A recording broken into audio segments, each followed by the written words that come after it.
There exists a particular kind of silence that fills a room when someone has finally decided to speak the truth they've been carrying alone for years, and it's the kind of silence that feels heavy with relief, thick with memory, and trembling with the courage it took to get here, because some stories don't belong in the quiet corners of our hearts anymore. They belong in the light where they can finally breathe and be understood, where the person who lived them can look back and see not just the wounds, but the extraordinary strength that emerged from surviving them. And this is one of those stories, a story about what happens when family becomes a threshold we're forced to cross alone, when love gets tangled up with betrayal, when the people who should protect us become the ones we need protection from, and then, years later, when the tables turn and we realize we hold something they need, something they suddenly value, we face a question that goes far deeper than money or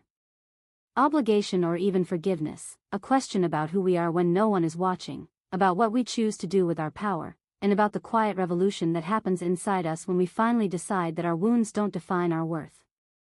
In the beginning, before the breaking point, there was Carmen, a woman sitting in my office on a gray afternoon with her hands folded carefully in her lap as if she were holding something fragile, something that might shatter if she moved too suddenly, and she had that particular way of speaking that people who've been silenced develop, where they pause between words as if checking whether it's safe to continue, whether the air around them is still breathable, and when she finally began to tell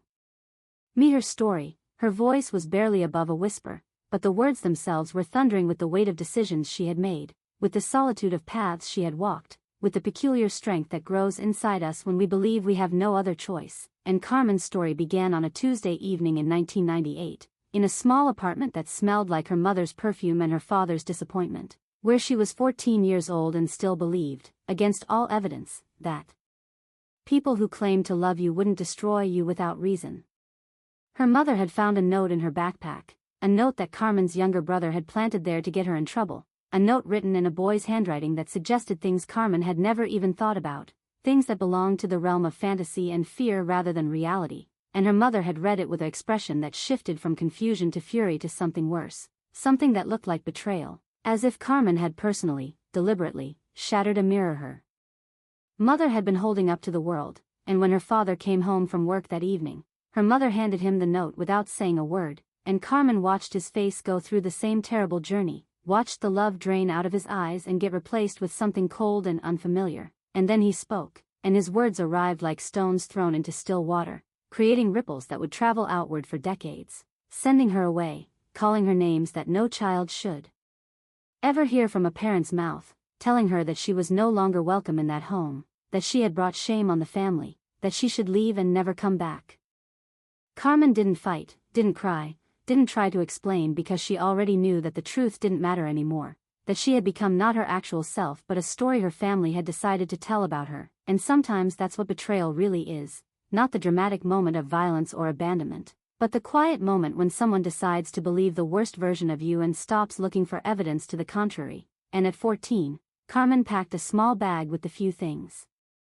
she could carry, walked out into the street at night, and began the strange and terrible journey of learning how to survive when the people who created you have decided you no longer exist. And what happened in those years that followed was the kind of invisible struggle that doesn't make headlines, the kind of pain that gets absorbed into the body in ways that neuroscience is only beginning to understand. Because when a young person experiences abandonment by their primary attachment figures,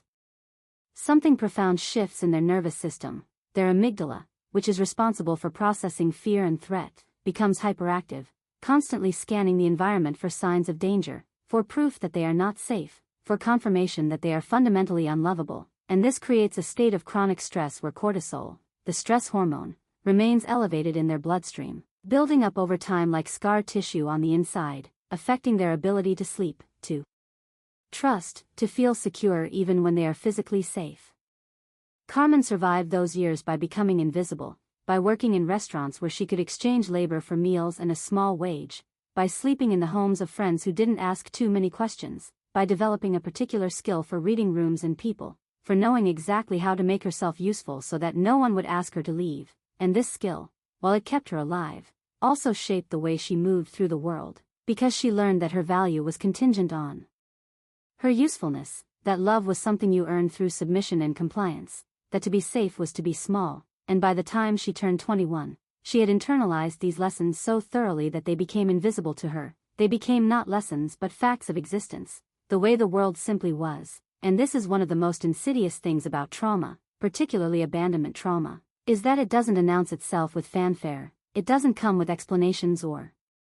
consciousness, it simply becomes the lens through which we see ourselves and the world, and through that lens, Carmen saw herself as someone who didn't deserve to take up space, didn't deserve to ask for things, didn't deserve to be wanted for her own sake. But the human spirit is a peculiar thing, and it doesn't always cooperate with the narratives of despair we write for ourselves, and something happened to Carmen that happens to many people who experience profound abandonment in childhood, something unexpected and almost miraculous. She found moments of genuine connection. She met people who saw her not as a burden to be tolerated but as a person worth knowing. She built small, fragile relationships based not on her usefulness but on something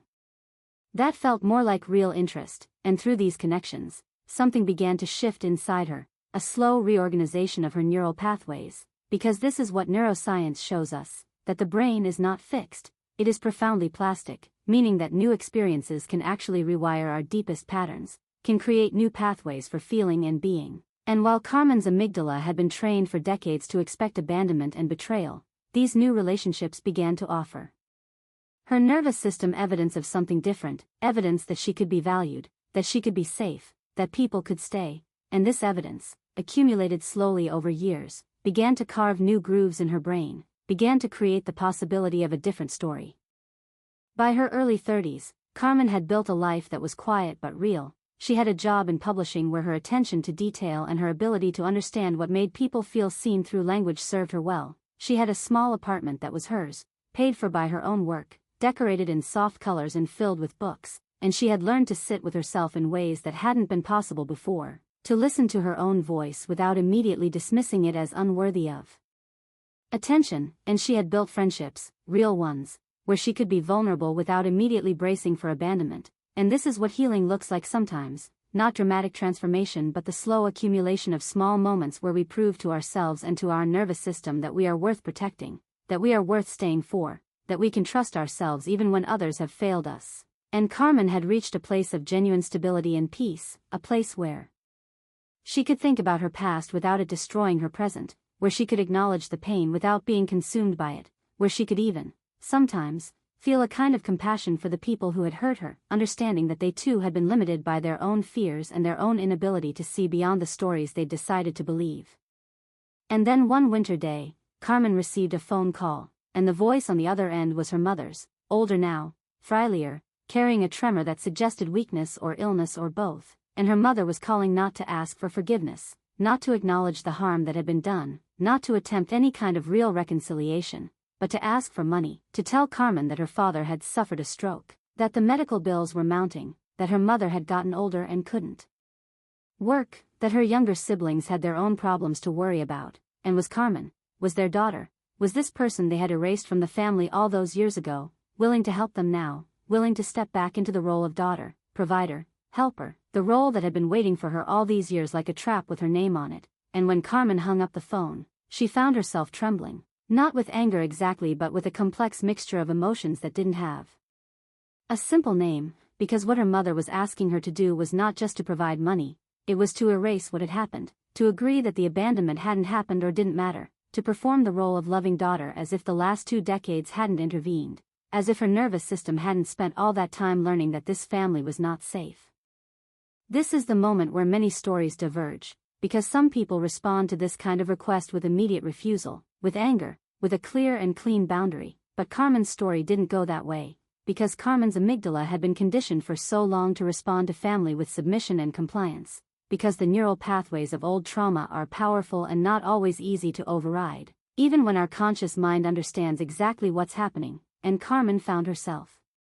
moving through a sequence of phone calls and conversations, found herself drawn back into the orbit of her family in ways she hadn't anticipated, found herself sliding back into old patterns despite everything she had learned about herself, despite everything she had built. And this is something that mental health professionals call a regression, when someone who has made progress in their healing temporarily goes backwards, returns to old coping mechanisms, old ways of thinking, old ways of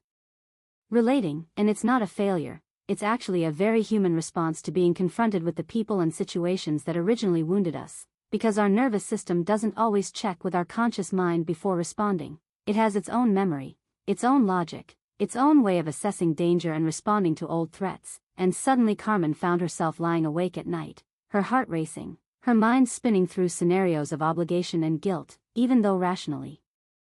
She knew that she had nothing to feel guilty about, that she was not responsible for her parents' financial situation, that she had already paid for her family's dysfunction with her own childhood. What Carmen was experiencing was something called hyperarousal, a state where her nervous system was stuck in high alert, where her amygdala had essentially overridden her prefrontal cortex, the part of the brain responsible for rational thinking and decision-making, and in this state, she couldn't think clearly because her body was too busy believing that she was in danger, that she needed to be vigilant, that she needed to comply in order to survive, and this is why trauma responses are so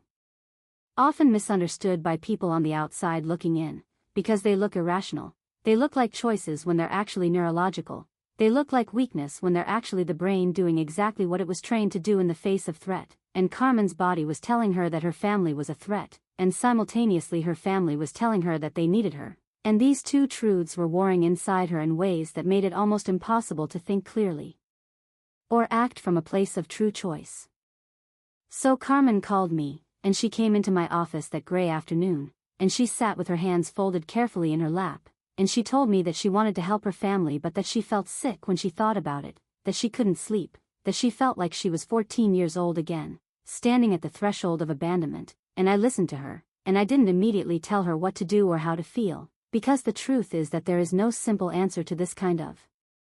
situation, there is no script that works for everyone. And what I did instead was help Carmen begin to understand what was happening in her own body and mind, and we talked about the difference between empathy and responsibility, about the fact that you can understand that your parents are suffering without taking responsibility for fixing their suffering, about the fact that you can love someone and still refuse to harm yourself in the process of helping them, and we talked about her nervous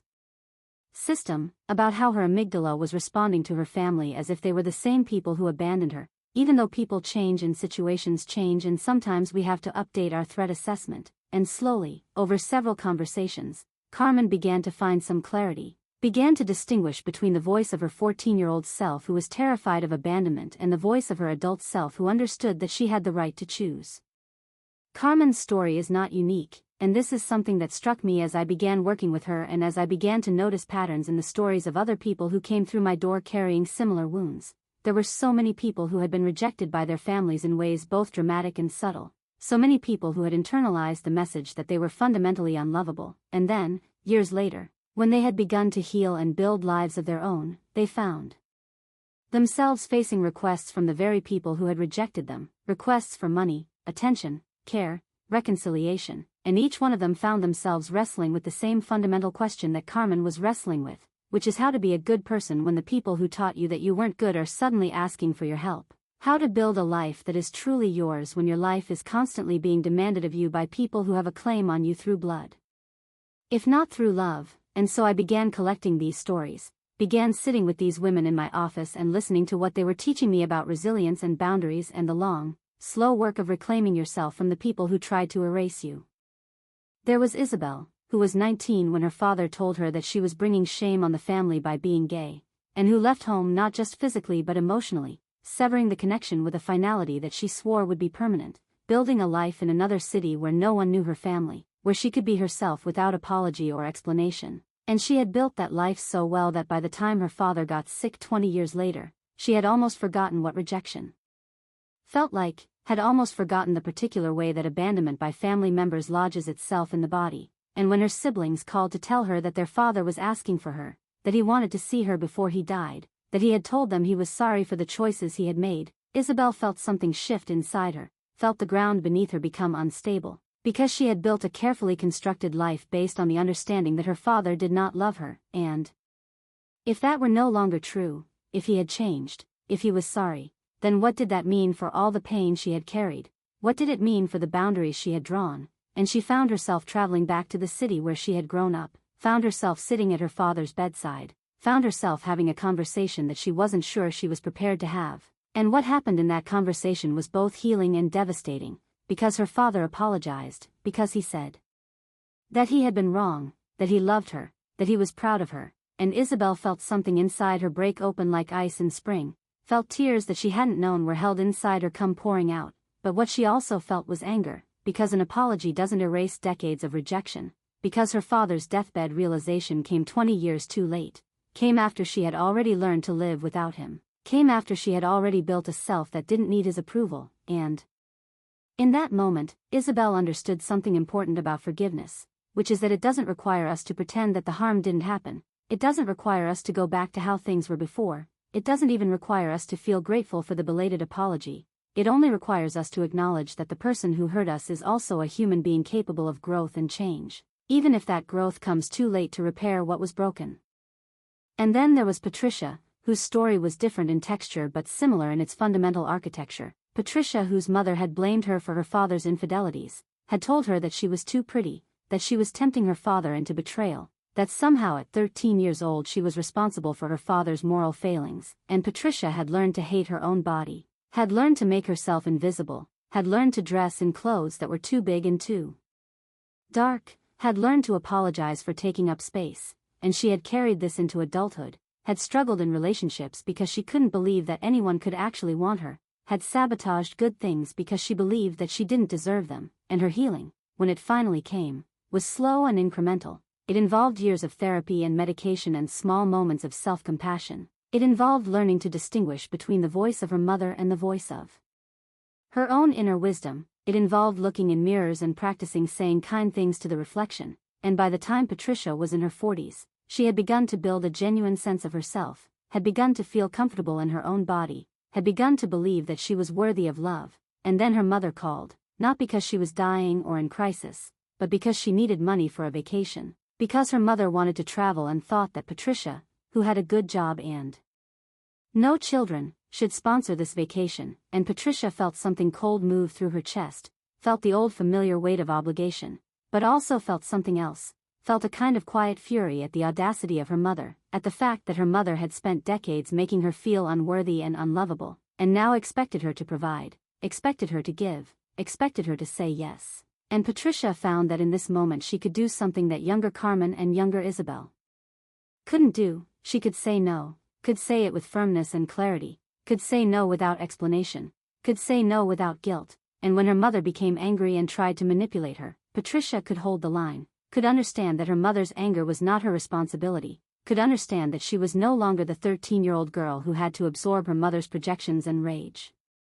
But Patricia's story doesn't end with a simple triumph either, because a few months after she refused her mother's request, Patricia received a call from the hospital telling her that her mother had had a fall, and now everything became complicated again, because how much does she owe to the person who hurt her? How much obligation do we have to people who rejected us? Does care and attention become a debt we must repay even if those people never showed us care or attention? And Patricia had to sit with that question in a way that didn't have an easy answer, had to understand that she could care about what happened to her mother while also not harming herself in the process of that caring, had to learn that compassion and boundaries are not opposites but partners in a dance of differentiation, and ultimately Patricia was able to visit her mother in the hospital, was able to sit with her, was able to listen to her mother tell her about her own pain, about the fact that she had been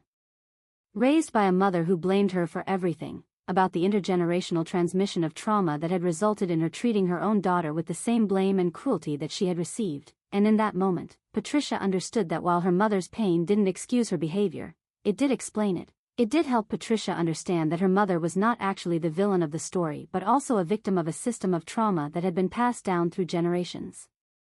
Like a poison in the water, and this understanding didn't erase the hurt but it did contextualize it. It did help Patricia see her mother as a fully human being rather than as simply the person who had hurt her.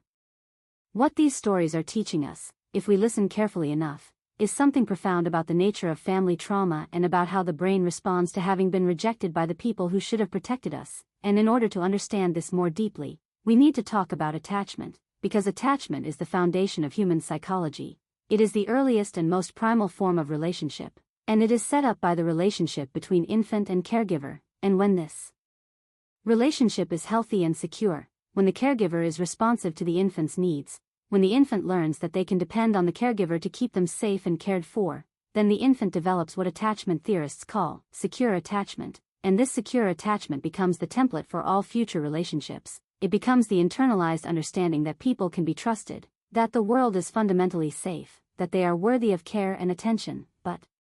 when attachment is disrupted, when the caregiver is cold or rejecting or inconsistent or abusive, then the infant develops insecure attachment, and the specific type of insecurity depends on the particular characteristics of the rejection, and sometimes this shows up as anxious attachment, where the person is constantly seeking reassurance, constantly afraid of abandonment, constantly trying to please others in order to keep them close, and sometimes it shows up as avoidant attachment, where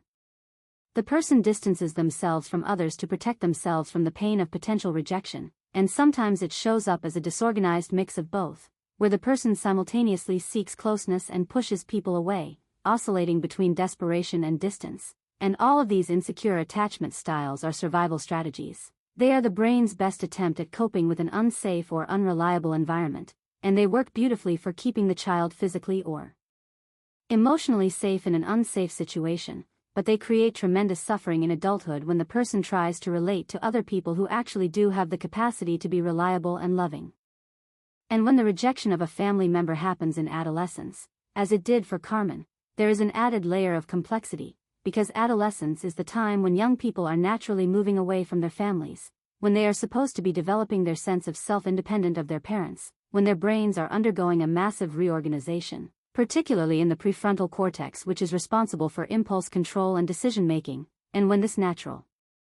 developmental process is interrupted by rejection, when the family tells the adolescent that they are not welcome, then the adolescent internalizes the message not just that they are not wanted by their family, but that they are not wanted by the world, that they are not wanted by the future that is supposed to be unfolding for them, and this early rejection can have profound effects on the trajectory of a person's life, because it disrupts the normal developmental process of identity formation. It can result in either a rigid identity that is built entirely on the rejection and the pain, or a fragmented identity where the person is constantly trying on different selves to see which one might finally be acceptable, and the neural pathway that is carved by this kind of early rejection is deep and wide. It is reinforced every time the person approaches a new relationship with suspicion, every time they assume they are going to be rejected, every time they push people away before people can push them away, and this is why healing from early family rejection is not a simple matter of understanding what happened and deciding to move on, because the brain has been shaped by the experience, the nervous system has been trained by the experience, the very architecture of the self has been built around the experience, and genuine healing requires not just intellectual understanding but neurological rewiring, requires not just changing how we think but changing how our bodies respond.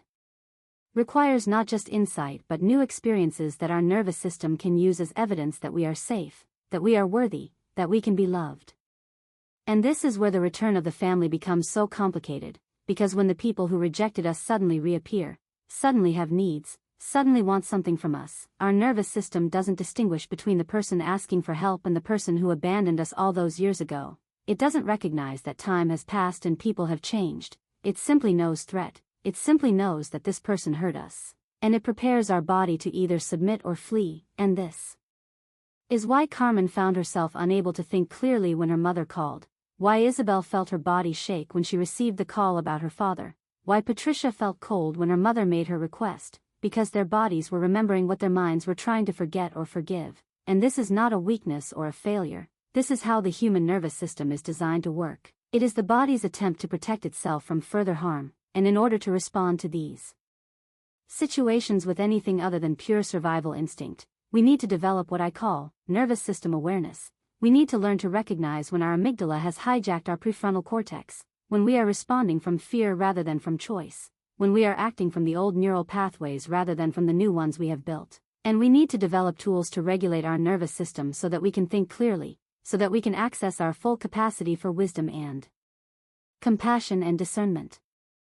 One of the most powerful tools for this regulation is something called grounding, which is a technique where we deliberately engage our senses to bring ourselves back to the present moment, to remind our body that we are safe now, in this moment, rather than back in the past where we were endangered. And grounding can be as simple as feeling our feet on the ground, noticing the weight of our body in a chair, listening to the sounds around us, feeling the texture of the fabric beneath our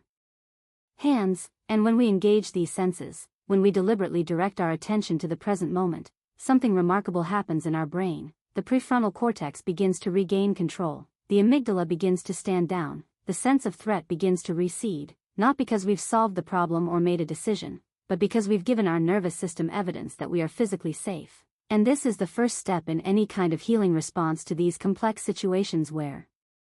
We are asked to help the people who hurt us. Another powerful tool is what I call resource identification, which means that before we make any decision about how to respond to a request from a family member who rejected us, we need to get clear about our own resources, our own boundaries, our own capacity. We need to ask ourselves practical questions like, can I afford to give money without harming my own financial security? Can I provide care without sacrificing my own well-being? Can I maintain contact with this person without it triggering my old trauma patterns? And these are not selfish questions, they are actually the most generous questions we can ask, because if we sacrifice our own well-being in order to help someone else, we are not really helping anyone. We are actually creating a situation where both people are wounded, where both people are operating from a place of scarcity and desperation rather than from a place of genuine capacity to give. And what I've learned from working with people like Carmen and Isabel and Patricia is that when we are clear about our own resources and boundaries, when we are coming from a place of strength rather than from fear or guilt, we are actually able to help more genuinely. We are able to make choices that feel good to us. We are able to act in ways that don't require us to abandon ourselves. And this is the paradox that many people who have experienced family rejection struggle to understand. That taking care of yourself is not selfish, that saying no is not cruel, that prioritizing your own well-being is actually the most ethical choice you can make. Carmen, after working with me for several months, came to understand that she could help her family without abandoning herself, and she did help them, but in a way that felt manageable to her. She sent money for her father's immediate medical expenses. She did not provide ongoing financial support. She did not move back in with her family. She did not pretend that the past hadn't happened. And when her mother tried to manipulate her into providing more, Carmen was able to hold firm because she understood that her mother's needs were real but not her responsibility, that her mother had made choices that led to her current situation, that Carmen's job was not to fix her family's problems but to live her own life in a way that felt true to her. And while her mother didn't like this, while her mother said things designed to make Carmen feel guilty, Carmen was able to do something remarkable. She was able to listen to her mother without letting her mother's words determine her choices. She was able to understand that her mother was coming from a place of fear and desperation. She was able to have compassion for her mother while also maintaining her own boundaries. And this is what genuine strength looks like. This is what real maturity looks like. This is the kind of differentiation that only becomes possible when we have done enough healing work to be able to see our family members as fully human, neither as devils who destroyed our lives nor as saviors who owe us everything, but simply as people doing the best they can with the resources and awareness they have. And what Carmen was able to do eventually was something even more remarkable, something that surprised her. She was able to develop a relationship with her parents that was different from what she had with them before, not a close relationship, not one built on pretending that the past didn't happen, but a cordial one where she could visit occasionally, where she could have conversations that were real if not deeply intimate, where she could allow herself to see her parents as people who had hurt her but who were also people who had their own pain, their own limitations, their own trauma histories. And in developing this kind of relationship, Carmen discovered something about herself that had been hidden beneath the pain. She discovered that she was capable of generosity without self-sacrifice, capable of compassion without forgetting, capable of love without losing herself. And these discoveries began to reshape the narrative she had been carrying about herself, began to change the story from one of victimhood and damage to one of resilience and agency, not by denying the harm that had been done but by integrating it into a larger story of survival and growth. But not everyone's story follows this path, and this is important to understand, because there is a particular cultural narrative that says that forgiveness is always the right answer, that reconciliation is always the goal, that if you don't forgive your family and let them back into your life you are somehow holding on to bitterness or being vengeful, and this narrative does tremendous harm, because it puts the burden of healing onto the person who was harmed rather than on the person who caused the harm. It makes the victim responsible for restoring the relationship, and it doesn't account for the fact that sometimes the healthiest thing we can do is maintain distance, is continue the rejection that began when we were cast out. And this is where Isabel's story takes a different turn from Carmen's. Because when Isabel went to see her father on his deathbed, when her father apologized and told her he was proud of her, Isabel felt the apology but she didn't feel the urge to restore the relationship. She felt compassion for her father but not the need to forgive him in the way that forgiveness is usually understood, and she went back to her life in the other city, and she didn't reach out to her family, and she didn't invite them into her life. And when people asked her why she wasn't grateful for her father's apology, why she wasn't taking this as an opportunity for reconciliation, Isabel was able to say with clarity and firmness that she had already done the work.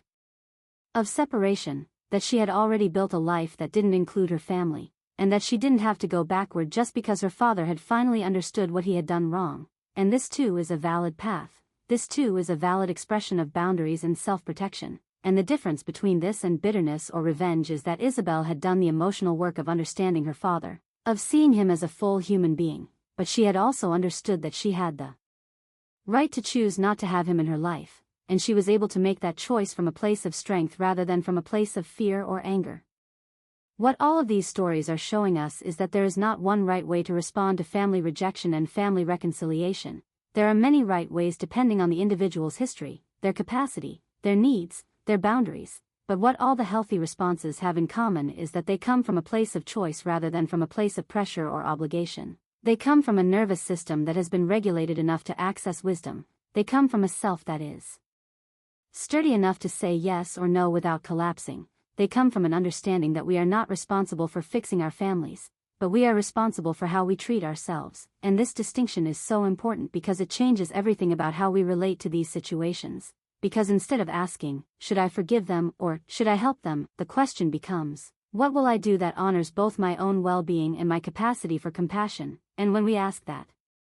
question, the answer often surprises us, because what we discover is that we have more choices than we thought we had, that we are not as trapped as we felt, that we have agency and power even in situations that feel overwhelming. And this agency, this power, is built through small moments of choice, through what I call the daily practice of differentiation, which means that every day we make small choices that reinforce our sense of self as separate from our family, as capable of making decisions, as worthy of respect and care, and these choices might look very different depending on the person. For some people it might be the choice to eat a meal that nourishes them rather than a meal they think they should eat. For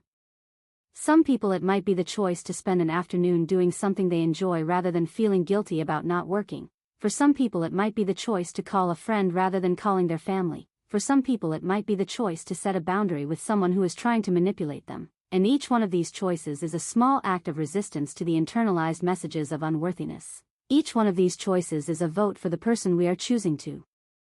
become, and over time, these small moments of choice accumulate, these small votes add up, and before we realize it, we have built a different sense of self, we have wired new neural pathways, we have created a nervous system that is capable of handling complexity without collapsing, and when we are confronted with demands from the people who hurt us, we face these demands from a place of relative strength rather than from a place of panic and fear. And this is where the story of money becomes interesting, because money is one of the most loaded topics in families, because money represents security, represents care, represents whether we believe our family will be there for us, and when family members ask for money, particularly when they have rejected us in the past, the request is not just a request for financial assistance, it is a request that we prove our love, that we prove that we have forgiven them, that we prove that family is more important to us than our own security, and this is why the response to these requests is so fraught with emotion, why it activates so much in our nervous system, and for people who have experienced early abandonment, money takes on even more significance, because money is often the first thing that appears to abandon us when our families reject us. Money is the absence of resources, the absence of support, the absence of the material care that shows someone is looking after us, and so when our families later ask for money, it activates all of those early experiences of deprivation. It activates the fear that if we give our money away we will be left with nothing, and sometimes this fear is rational and realistic, and sometimes it is disproportionate to the actual threat. But either way it is a real fear in the nervous system, and it needs to be understood and worked with rather than simply overcome through willpower or guilt. Carmen, when she was deciding how much money to help her family with, had to sit with her own fear of deprivation, had to understand that on some level her nervous system believed that if she spent this money her family might reject her again, might leave her without resources, and by bringing this belief into consciousness, by understanding where it came from, she was able to make a decision about money that was not based on fear but based on an actual assessment of what she could afford to give, and she was able to give with a sense of genuine generosity rather than with a sense of self-sacrifice, and this distinction changed everything about how the gift felt, both to her and to her family, because when we give from a place of genuine capacity rather than from a place of guilt or obligation, the gift carries a different energy. It feels different to receive. It doesn't create the same kind of resentment or burden that comes from a gift that was given at great cost to the giver. And Carmen found that after she had made her decision, after she had given what she could afford to give and held firm about not giving more, she felt at peace with her choice in a way that she wouldn't have if she had either given nothing or given everything, because she had found the place where her generosity and her boundaries met, and that place was not a place of compromise but a place of integration, a place where she could be both kind and strong, both compassionate and clear about her own limits. And what is remarkable about Carmen's story, and about the stories of so many people who have experienced early family rejection, is that when they finally reclaim their power, when they finally understand that they have choices about how to respond to their families, something shifts not just in their relationships with their families but in their entire sense of self, because for so long they have believed that they were defined by their rejection, that the fact that their family didn't want them meant something fundamental about their worth, and when they begin to understand that their worth is not dependent on whether their family accepts them, when they begin to see that they are valuable simply because they exist, simply because they have survived, simply because they have chosen to keep going despite everything that has tried to break them, then the entire structure of their understanding about themselves begins to shift, and this is the real healing, not the reconciliation with the family, but the reconciliation with themselves, the moment when they can look in the mirror and see not the unwanted child their family told them they were, but the strong, capable, worthy person who survived that rejection and built a life of meaning and connection despite it. And it is in this place of self-reconciliation that people like Carmen find themselves capable of something unexpected, capable of offering help to the people who hurt them not because they feel obligated, not because they are seeking approval or validation, not because they are trying to fix the past, but simply because they are capable of compassion, because they have enough, because they have learned that there is a difference between helping someone and harming yourself in the process. Because they understand that the most radical act of freedom is to choose your own response to someone rather than having your response dictated by your trauma, and this is the freedom that Carmen eventually found, this is the place that Isabel found even though her response was different, this is the place that Patricia found when she was able to say no to her mother and then yes to sitting with her in the hospital, and it is this freedom that is the real victory, not the reconciliation with the family, but the reconciliation with the self, not the restoration of the old relationship, but the creation of a new self that is no longer defined by rejection. But getting to this place is not simple, and it is not quick, and it requires more than just understanding, it requires what I call somatic healing, which means healing at the level of the body, because as we have discussed, early rejection and abandonment is not just stored in our thoughts or our memories, it is stored in our nervous system, in our muscle tension, in our breathing patterns, in our startle response, in the way we move through the world, and genuine healing requires that we work with the body as well as with the mind, and there are many approaches to somatic healing. Some people find it through yoga, some people find it through dance or movement, some people find it through massage or other forms of touch therapy, some people find it through breathwork or meditation, and what all of these approaches have in common is that they help the nervous system learn that it is safe. They help the body understand that it is no longer in the situation that originally traumatized it, and this learning is not intellectual, it is somatic. It happens through repeated experiences of safety, through the body being held or moved or touched in ways that feel safe, through the nervous system being given evidence through direct experience rather than through words or logic. Carmen, in the course of her healing, discovered yoga, and what she found through yoga was remarkable. She found that when she moved her body in certain ways, when she held certain poses, something would shift, and sometimes it would be a feeling of opening, sometimes it would be a release of tears that she hadn't known she was holding. Sometimes it would be a sense of strength that hadn't been available to her before, and what was happening was that she was using her body to rewire the neural pathways of her trauma. She was using movement to teach her nervous system that she was capable, that she was strong, that she deserved to take up space, and this is the real power of somatic healing, because it works at a level that is deeper than thought, it works at the level of the nervous system, at the level of the body's own intelligence, and when the body begins to believe that it is safe, when the nervous system begins to have evidence through direct experience that safety is possible, then the mind follows, then the beliefs change, then the whole architecture of the self begins to reorganize around this new truth. And there is another aspect of healing that is equally important, which is what I call narrative reconstruction, which means that we take the story we have been telling about ourselves, the story that was written by the people who rejected us, and we rewrite it from the perspective of our own agency and resilience. And this is not about denying what happened or creating a false narrative. It is about taking the facts of what happened and understanding them through the lens of survival rather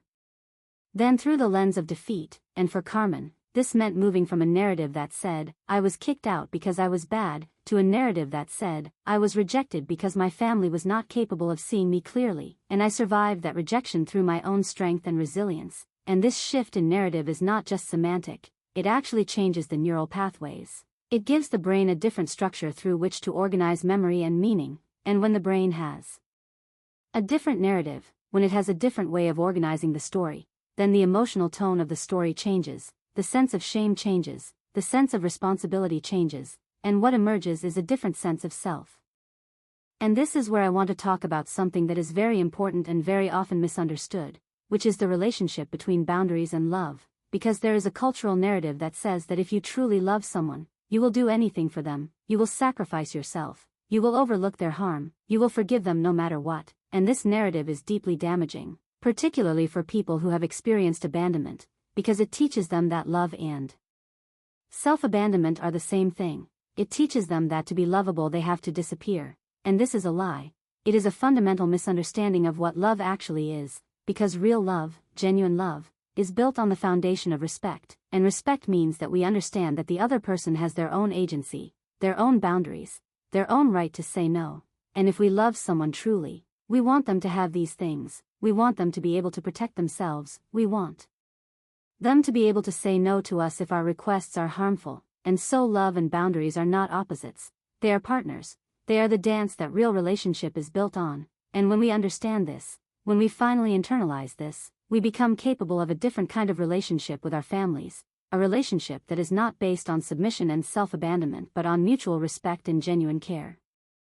And this is the great work of people like Carmen, the work of learning to distinguish between what they owe to their families and what they owe to themselves. Because as long as they believe that they owe their families everything, as long as they believe that to be a good person they have to sacrifice themselves, they will remain trapped in the patterns of abandonment that began in their childhood, they will remain small, they will remain afraid, they will remain unable to claim their own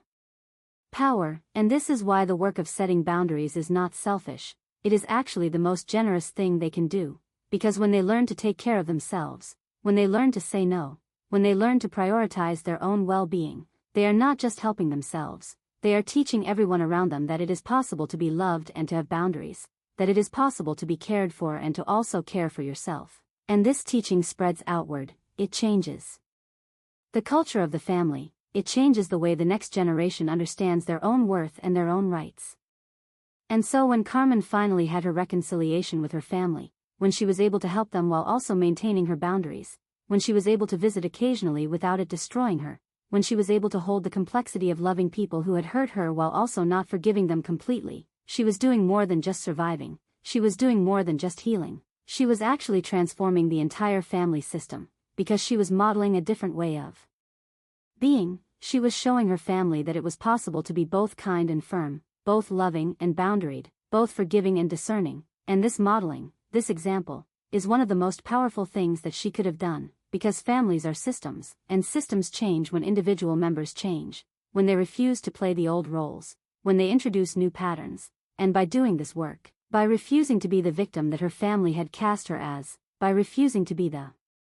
endless provider that her family had hoped she would become, by instead being someone who was clear about her own needs and her own capacity, Carmen was actually healing not just herself but the entire family system, and the effects of this rippled outward in ways that she may never fully understand. But I want to be very clear about something, and this is important, because there are families where reconciliation is not possible, there are situations where the harm is too great, where the person who was rejected has done enough healing work to understand that they simply cannot be in contact with their family without re-traumatizing themselves, and in these situations, maintaining distance is not a failure of forgiveness or compassion, it is actually an act of deep self-love and self-protection, and this is valid, this is healthy. This is something that should be honored rather than pathologized, because sometimes the most generous thing we can do is to refuse to set ourselves on fire to warm someone else, and sometimes the most loving choice we can make is to say no, and sometimes the healthiest relationship we can have with our family is no relationship at all, and this is something that our culture needs to understand more deeply, because we have been taught to valorize family loyalty above all else, to believe that family should always be forgiven, always be given another chance, always be allowed back into our lives, and this teaching does tremendous harm, particularly for people who have been rejected or abused by their families, because it puts the burden of healing onto them. It makes their job to fix the family rather than to protect themselves. And this is backward, this is wrong. And it is one of the things that keeps people trapped in cycles of harm. And so what I want to say to anyone who is carrying the pain of early family rejection is this: you are not responsible for fixing your family, you are not responsible for their financial situation, you are not responsible for their happiness, you are not responsible for whether they approve of you or not, and your worth is not determined by whether they want you in their lives. Your worth is intrinsic. It is inherent in the fact that you exist, and everything that you have survived, everything that you have built, everything that you have become despite the rejection, is evidence of your strength and your value. And when people come back into your life asking for help, you have the right to say no, you have the right to set boundaries, you have the right to protect yourself, and you also have the right to help if you choose to, as long as that help doesn't require you to abandon yourself. And these are not contradictions. These are the dance of mature, healthy relating, and learning. To do this dance is the real work of healing from family rejection, and it is a work that is worth doing, not because it will restore your family to what you wished it could have been, but because it will restore you to yourself, and that is everything. And as I sit with people like Carmen and Isabel and Patricia, as I listen to their stories, as I watch them move through the process of reclaiming their power, I am struck again and again by the resilience of the human spirit, by the way that people who have been broken are capable of becoming whole not by erasing the brokenness but by integrating it into a larger story of survival and growth. And what I notice is that there is a particular kind of strength that emerges in people who have experienced abandonment and survived it, a strength that is not about dominating or controlling or forcing their will onto others, but a strength that is about standing firm in their own truth, about being able to say no, about being able to hold their own needs as important even when other people are demanding things of them. And this is the kind of strength that the world needs. This is the kind of strength that changes families, that changes communities, that changes the culture, because when people refuse to abandon themselves, when they refuse to play the roles that they have been assigned, when they refuse to become the people that their trauma has told them they should be, they are actually engaging in an act of revolution, a quiet revolution that happens in the privacy of their own hearts and in the privacy of their own homes, but a revolution nonetheless. And what happens in many of these families, over time, is that something shifts, and it is not always a perfect shift, it is not always linear or complete, but something does shift, and sometimes it is the family member who did the rejecting who begins to understand what they have done, who begins to see the person they rejected in a new light, who begins to feel genuine remorse. And when this happens, when the person who did the harm finally understands the extent of what they have done, they often come to a place of genuine contrition, and they want to make amends. But here is what is important to understand, and this is something that I have learned through working with many people in this situation, is that the amends cannot be made by doing the same things. The amends cannot be made by trying to restore the relationship to what it was before, because what was before was broken, was harmful, was not safe. And so the amends have to be made by doing something different, by treating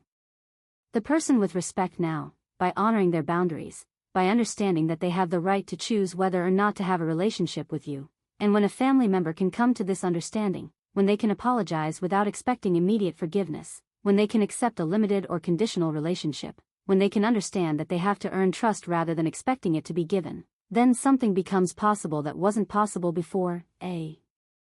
kind of genuine reconciliation, not the reconciliation of pretending that nothing happened, but the reconciliation of two people who have both done their own work, who have both become capable of seeing each other clearly, who have both been transformed by the process of separation and healing. And I want to tell you about what happened with Carmen after all of this, because her story doesn't end with her setting boundaries with her family. Her story continues and becomes something more complex and more beautiful than either simple estrangement or simple reconciliation. Because what happened is that Carmen's father, who had been the one who originally kicked her out, who had called her names and told her that she was bringing shame on the family, her father had a stroke several years after the initial phone call asking for help, and Carmen went to visit him in the hospital, and in that hospital room, she found that her father was no longer the powerful, judgmental figure that she had feared all her life. He was now vulnerable and frightened, and he was trying to speak but the stroke had damaged his speech, and Carmen found herself sitting with him. And she found that she could be present with him without it destroying her, because she had done enough healing work, because she had enough sense of her own worth and her own separateness that she could be in the room with his suffering without believing that she caused it, without believing that she was responsible for fixing it, without believing that she owed him anything, and she could simply be present, and in that presence, something shifted, because her father's eyes became clear, and he looked at her, and she could see in his eyes that he recognized her, really recognized her, saw her as the person she had become, not as the 14-year-old he had cast out, but as the adult woman who had survived and thrived. And he reached out his hand, and Carmen took it, and they sat together in silence, and that silence contained more communication than words could have carried. It contained acknowledgement and regret and something that wasn't quite forgiveness but wasn't resentment either. It was something like understanding. And what happened after that was that Carmen began to visit her father regularly, and she was able to have a different kind of relationship with him, and it was not easy, because he was still the same man who had hurt her, and she still carried the pain of what he had done, but she could hold both things at once. She could be with her father and also be with her own grief about the years they had lost, and she could take care of him in practical ways, bringing him meals that he could manage to eat, helping him with things he couldn't do alone, being present in ways that she hadn't been before, not because she owed him this, but because she was capable of it, because she had built a self that was strong enough to care for someone she had hurt her without that care erasing her own needs. And when her father died, several years later, Carmen was with him, and she was able to grieve him not just as a person who had harmed her but as a full human being, as someone who had been limited by his own wounds, his own fears, his own inability to see beyond the stories he had decided to believe. And in that grief there was sadness but also relief. There was loss but also closure. There was a sense that something had been completed, that a cycle had been broken, that she had done the work of truly seeing her father as he was, and in doing so, she had freed herself from the last chains of her childhood. And this is what true healing looks like, not the absence of pain or the absence of complexity, but the integration of all of it into a larger story of survival and growth, and the capacity to hold multiple truths at once, to understand that someone can harm us and also be harmed, that we can set boundaries and also show compassion, that we can protect ourselves and also care for others, and that none of these things are contradictions. They are all part of what it means to be fully human, to be in relationship, to be alive. And this is the gift that people who have experienced family rejection and survived it have to offer to the world. They have learned something that many people never have to learn. They have learned how to define themselves in the absence of approval, how to find their worth in the absence of validation, how to build meaning in the face of meaninglessness. And they have learned that they are capable of profound resilience, of extraordinary strength, of genuine compassion even toward those who have hurt them. And these are the lessons that the world needs. These are the lessons that can transform not just individual lives but entire cultures. And so what I want to leave you with is this: if you are someone who has experienced the rejection of your family, if you were kicked out or pushed away or made to feel unwelcome, if you have carried the shame and the pain of that rejection, if you are now faced with the complexity of being asked for help by the people who hurt you, I want you to know that you are not alone. There are so many people who have walked this path, who have faced this same impossible choice, who have found their way through it, and what they have discovered is that there is a way forward that doesn't require you to become someone you are not, that doesn't require you to abandon yourself, that doesn't require you to pretend that the harm didn't happen, and that way forward is paved with small moments of choice, with small acts of self-protection, with small moments of self-respect. And if you can find these moments, if you can make these choices, if you can begin to value your own well-being as much as you value your relationship with your family, then something will shift inside you, and you will begin to discover that you are not defined by your rejection, you are not limited by your family's inability to see you, and you are capable of building a life that is rich and meaningful and true, and that life is waiting for you, on the other side of the pain, on the other side of the shame, in the quiet revolution that happens when you finally claim your power and refuse to let your past dictate your future.